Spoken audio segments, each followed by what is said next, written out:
Paper Fall Bros. Purchase today.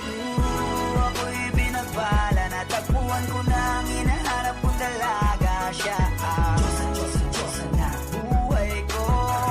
Diyosa na buhay ko. Sound like la la la la, mukhang hindi ko na kailangan ng marijuana. Siya ang Diyosa na buhay ko. Diyosa na buhay ko.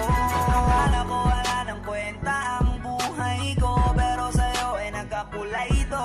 Pagdating sa'yo tanggal dalawang sungay ko, yung dating matigas nagiging lantang gola ito. Hindi man ako kasing macho ni Johnny Bravo, pero itataya ko sa'yo lahat pati pa to. Oo, hindi ako biniyayaan maging gwapo, pero I promise to you baby, di ako galing aso.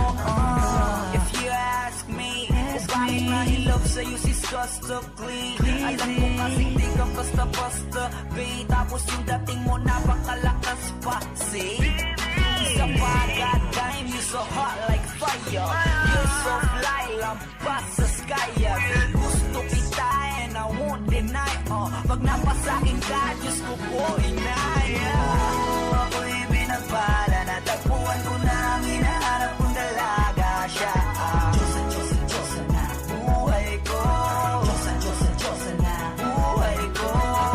Sound like la la la la, mukhang hindi ko na kailangan ng marijuana. Siya ang Diyosa na buhay ko. Diyosa na buhay ko.